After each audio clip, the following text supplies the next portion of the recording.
اور میں یہ مسلمانوں سے اکثر کہتا ہوں کہ یہ ہمارے مسلمان وائزین بھی اور علماء بھی بڑی یعنی اپنی تقریروں کے اندر بھی اور سوشل میڈیا کے اوپر بھی بڑا اس حوالے سے فخریہ بیان کرتے ہیں، جی ہٹلر نے جو ہے وہ ہولوکاسٹ کے اندر 60 لاکھ یہودیوں کو قتل کر دیا تھا، یا چلے محتاط اندازہ ہو تو 6 لاکھ یہودی تو بنتے ہیں، اور کہتے ہیں جی ان کو قتل کرنے کے لیے اس نے فیکٹریاں بنائی تھیں۔ آپ کو پتہ ہے نا ہولوکاسٹ ایک انسانی تاریخ میں بڑا دردناک واقعہ ہے کہ 1941 سے لے کے 1945 تک ان 5 سالوں میں ہٹلر نے، جو جرمنی میں ایک ڈکٹیٹر تھا، اس نے انسانوں کو قتل کرنے کے لیے باقاعدہ فیکٹریاں بنائی تھی، سوپ فیکٹریاں ان کو کہا جاتا تھا۔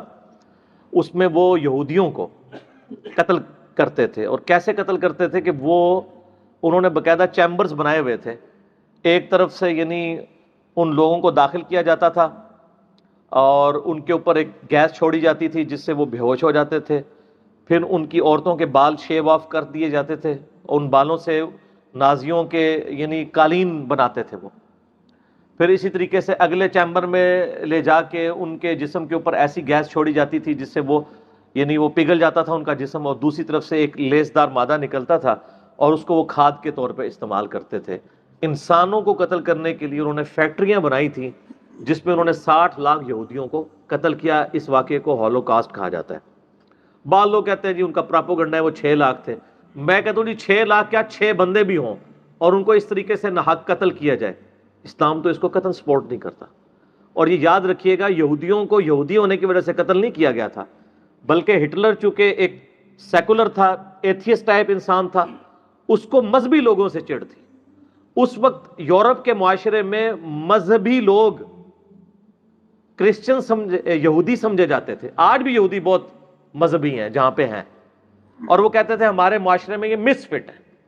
جس طرح آج مسلمانوں کو مذہبی ہونے کی وجہ سے ان یورپ کے معاشرے میں چند شر پسند عناصر برا سمجھتے ہیں، بالکل یہی آج سے تقریباً 100 سال پہلے تھا کہ یہودیوں کو مذہبی ہونے کی وجہ سے نفرت کی جاتی تھی کہ یہ پریکٹسنگ ہے۔ اس جدید دور میں بھی گاڈ کے ماننے والے ہیں۔ وہ جو ہمارا علمی اختلاف ہے وہ اپنی جگہ، سیم یہی کچھ آج جو مسلمانوں کے ساتھ ہو رہا ہے یہ کچھ ان کے ساتھ ہوتا تھا۔ تو اس دن سے ڈر جائیں کہ جب یہی لوگ مسلمانوں کے لیے کوئی اس قسم کی ایکٹیویٹی پرفارم کریں، یہ قطعاً کوئی طریقہ کار نہیں ہے کہ ایک سر پھیرے شخص نے اٹھ کے کرائسٹ چرچ میں نیوزی لینڈ کے اندر مسلمانوں کی مسجد کے اوپر اس طریقے سے فائرنگ کھول کے اتنے مسلمانوں کو شہید کر دیا 50 کے قریب۔ تو اب اس کا بدلہ یہ مسلمان اتاریں گے کہ دنیا میں چرچوں میں جو لوگ عبادت کے لیے آئے ہوئے ہیں ان کے ساتھ یہ معاملہ کیا جائے۔ ہمیں کسی سے علمی اختلاف ضرور ہو سکتا ہے، لیکن اس کا مطلب قطعاً یہ نہیں ہے کہ ہم اس طریقے سے قتل ناحق کریں۔ اسلام اس قسم کی کلنگ کو حرام سمجھتا ہے، اور اللہ تعالیٰ نے سورۃ المائدہ کے اندر بڑے سخت الفاظ کے ساتھ اس کو کنڈیم کیا۔ قرآن حکیم اور نبی صلی اللہ علیہ وآلہ وسلم کے فرامین اسپیسیفکلی قتل ناحق کے حوالے سے اس چیز کی پرواہ نہیں کرتے کہ وہ قتل کیا جانے والا مسلمان ہے یا غیر مسلم۔ ایکسٹرا جوڈیشل کلنگ، ماورائے عدالت قتل کسی کا بھی ہو وہ حرام ہے۔ اللہ تعالیٰ نے سورۃ المائدہ میں آیت نمبر 32 کے اندر جو ہے وہ بنی اسرائیل کو جو 10 کمانڈمنٹس دی تھیں ان کا ذکر کرتے ہوئے، جو کہ بعد میں مسلمانوں کے لیے بھی ہیں،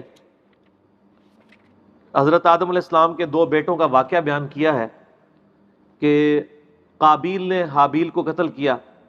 اس کانٹیکسٹ میں اللہ تعالیٰ فرما رہا ہے کہ اعوذ باللہ من الشیطان الرجیم، من اجل ذالک، اس واقعے کے سبب، کتبنا علی بنی اسرائیل، ہم نے بنی اسرائیل کے لیے بات طے کر دی تھی، انہ من قتل نفسا بغیر نفس او فساد فی الارض، کہ جس شخص نے بھی کسی بھی دوسرے شخص کو قتل کیا سوائے 2 استثناء کے، کہ جان کے بدلے جان ہو رہی ہو، یعنی کوئی قاتل ہے اس کو اگر قتل کیا جائے تو وہ کوئی ظلم نہیں ہے، لیکن وہ بھی جوڈیشری کرے گی۔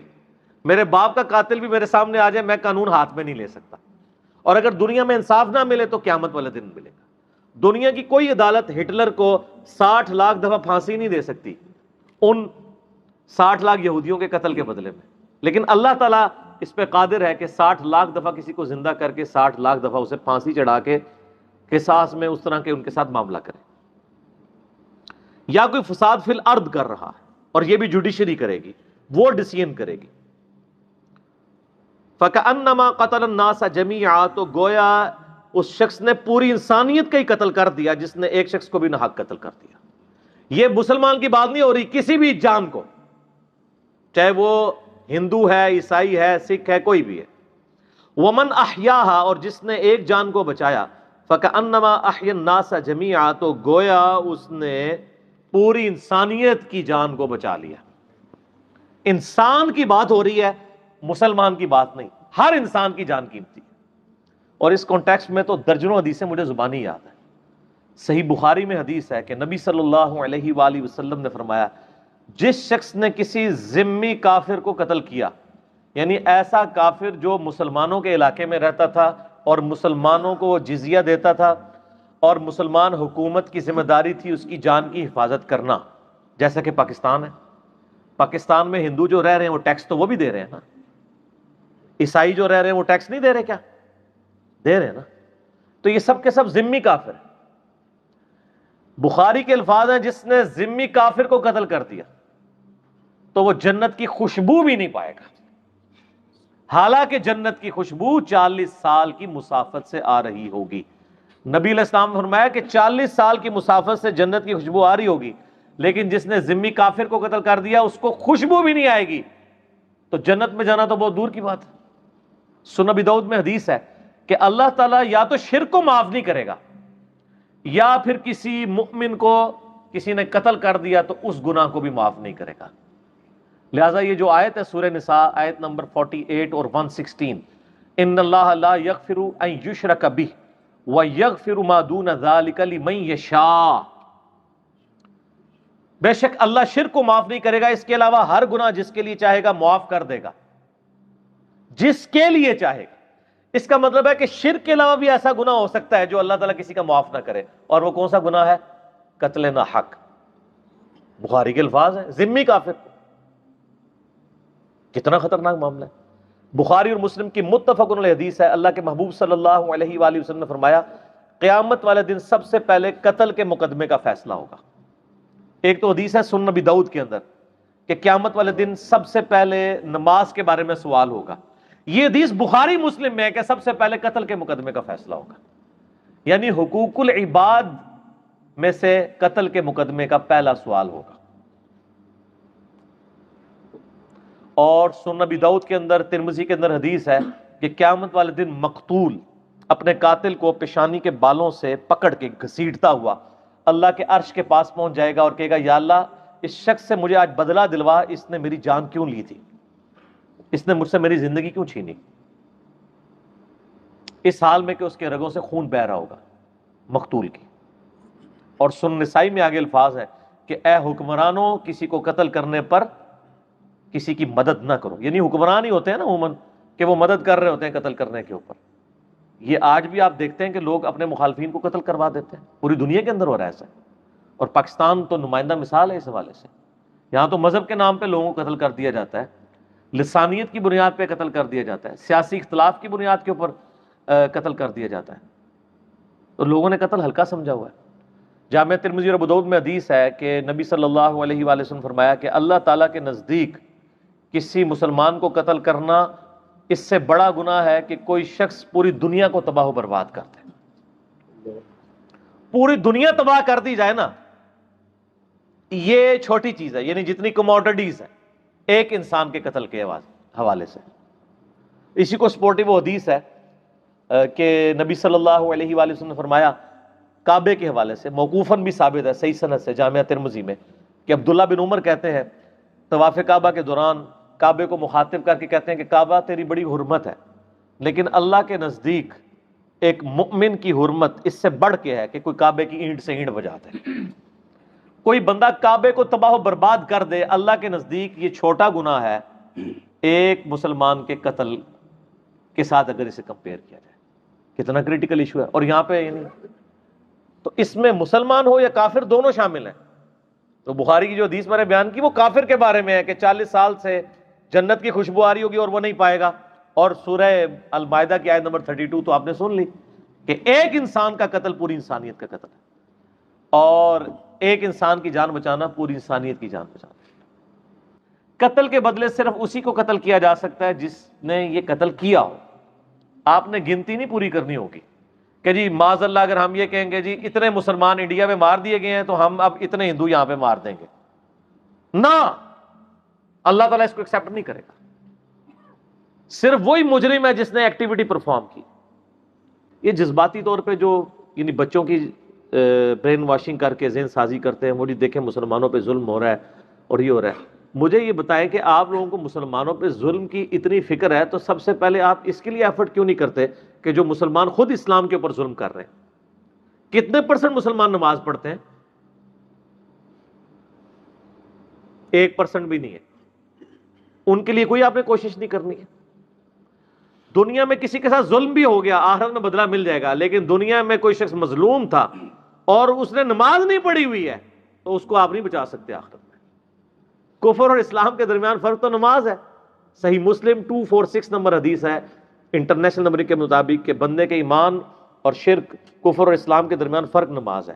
ایک بندہ نماز نہیں پڑھ رہا، اس کی تو آپ کو فکر نہیں ہے کہ وہ اپنے اوپر کتنا بڑا ظلم کر رہا ہے. مجھے بتائیں دنیا میں کوئی کسی کے اوپر ظلم کر کے زیادہ زیادہ اس کی جان ہی لے سکتا ہے نا. لیکن سب سے بڑا ظلم یہ ہے کہ کوئی شخص کسی کی آخرت بھی لے لے، اور وہ یہ مسلمان خود اپنے اوپر کر رہے ہیں کہ اللہ کے نافرمان بن کے اپنی آخرت بھی جو ہے وہ گنوا رہے ہیں. اس کے لیے کوئی ایفرٹ پٹ کرے. یہ کوئی طریقہ نہیں ہے، نہ اس طرح کرنے سے ان کے اوپر کوئی ڈیٹرس آنی ہے. بعض لوگوں کا خیال ہوتا ہے کہ اس طرح کی ایکٹیویٹیز پرفارم کرنے سے جو ہے وہ دبدبے میں آ جائیں گے. ان کو کیا ہے دبدبا؟ اور میرے بھائی جو یہ ایکٹیویٹیز پرفارم کر رہے ہوتے ہیں ان کو اس سے کوئی غرض نہیں ہوتی ہے کہ دنیا میں کیا ہو رہا ہے کہیں پہ. یا امریکہ اور یورپ کی حکومتیں اگر کسی حوالے سے مسلمانوں کے ساتھ مس بہیو کر رہی ہوتی ہیں تو اس کا قطعاً یہ مقصد نہیں ہوتا کہ وہ یعنی مسلمانوں کو اس لیے کر رہی ہیں کہ مسلمانوں سے ان کو چڑ ہے. ان کو تو جنرلی ریلیجن کے ماننے والوں سے چڑ ہے. دوسرے جو ریلیجس لوگ ہیں ان کو بھی وہ اس طریقے سے ایکسیپٹ نہیں کرتے. صرف مسلمانوں کے ساتھ تو ایسا نہیں کر رہے ہوتے. مسلمان ذرا زیادہ ٹارگٹ اس لیے ہو جاتے ہیں کہ میڈیا میں زیادہ پراپوگنڈا ان کے خلاف ہوتا ہے. ادروائز ریلیجس لوگوں کو، وہ تو سیکولر لوگ ہیں، ان کو تو ریلیجس لوگ اچھے ہی نہیں لگتے. یہی وجہ ہے کہ یہودیوں کے ساتھ جو کچھ کیا ہٹلر نے وہ ریلیجس ہونے کی وجہ سے کیا. تو آج ان 100 فیکٹریوں کے اوپر جو جشن منانے والے تیار رہیں، کل کو ان کے لیے بھی 100 فیکٹریاں تیار ہو سکتی ہیں. اللہ نہ کرے کہ ایسا ہو. اس کو یعنی دنیا میں کوئی بھی انسان ناحق قتل ہوتا ہے نا تو مسلمانوں کو تو انسانیت کے درد کے لیے کھڑا ہونا چاہیے. ویسے تو آپ پوری دنیا کو کہتے ہیں کہ نبی علیہ السلام پوری انسانیت کے لیے رحمت للعالمین ہے، تو جب پریکٹیکلی باری آتی ہے اس رحمت کو لوگوں کے سامنے ڈیمانسٹریٹ کرنے کی، اس وقت جو ہے وہ آپ لوگ جو ہے وہ خاموش ہو جاتے ہیں. اور بعض جو سر پھرے وہ کہتے ہیں جی بالکل چنگا ہویا جی، ساڈے نال بھی تو ہویا سی نا. یہ ایٹیچیوڈ نہیں ہے، ٹھیک ہے. اور نبی علیہ السلام اس معاملے میں کتنے منصف مزاج ہیں. قرآن پاک میں تو اللہ تعالیٰ فرماتا ہے نا اولو العلم قائما بالقسط، اہل ایمان کی نشانی ہے کہ وہ انصاف کے اوپر قائم رہتے ہیں. صحیح بخاری کے اندر حدیث موجود ہے کہ سیدنا اسامہ ابن زید رضی اللہ تعالیٰ عنہ نے، جو نبی علیہ السلام کے لاڈلے ترین صحابہ میں سے تھے، صحیح بخاری میں آتا ہے کہ نبی علیہ السلام اپنے زانوں پر ایک طرف حسن ابن علی کو بٹھاتے تھے، دوسری طرف اسامہ ابن زید کو. آپ کے پوتوں کی مانت تھے کیونکہ زید ابن حارثہ آپ کے لے پالک تھے، منہ بولے بیٹے تھے. ان کا بیٹا تھا اسامہ.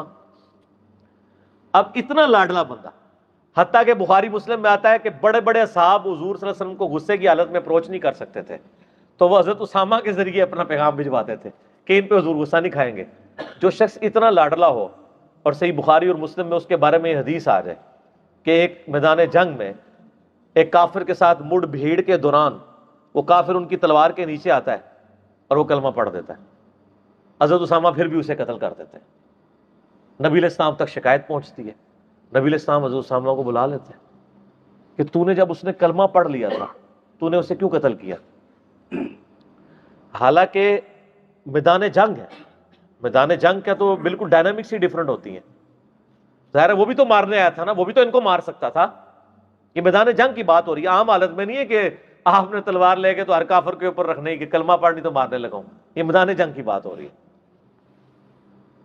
تو انہوں نے کہا یا رسول اللہ وہ تو ڈر گیا تھا اس لیے اس نے کلمہ پڑھ لیا. آپ فرمایا تو نے اس کا دل چیر لیا تھا. ہم بھی ہوتے تو یہی کرتے ہیں اور عین ممکن ہے اس کے ڈر کی کلمہ پڑھاؤ. لیکن اسلام ظاہری کلمے کا احترام کرتا ہے. نبی صلی اللہ علیہ وآلہ وسلم آپ کے ظاہری کلمے کا احترام کرتے ہیں، لیکن نبی علیہ السلام کے نام کے اوپر چندے بٹورنے والے علماء آپ کے کلمے کا احترام نہیں کرتے ہیں. وہ کہتے ہیں آپ گستاخ رسول ہیں، آپ گستاخ صحابہ ہیں، آپ گستاخ اہل بیت ہیں، آپ مشرک ہیں، آپ بدعتی ہیں، آپ کو نہیں ہم چھوڑیں گے چاہے آپ کلمہ پڑھتے رہے. میدان جنگ میں جو کلمہ پڑھ رہے ہیں آپ علیہ السلام اسامہ ابن زید کو ڈانٹ رہے ہیں. اور یہ حدیث یہاں ختم نہیں ہوئی، اس کے آگے الفاظ ہیں. نبی علیہ السلام فرمایا اسامہ تو اس وقت کیا کرے گا جب قیامت والے دن وہ کلمہ پڑھتا ہوا اللہ کے حضور کھڑا ہو جائے گا. اور یہ جو جملہ ہے نا، یہ نبی علیہ السلام بار بار ریپیٹ کرتے رہے، اسامہ تو کیا کرے گا، اسامہ تو کیا کرے گا، اسامہ تو کیا کرے گا. آپ یہ اتنی دیر ریپیٹ کرتے رہے کہ حضرت اسامہ کہتے ہیں کہ میری خواہش تھی کاش حضور خاموش ہو جائے.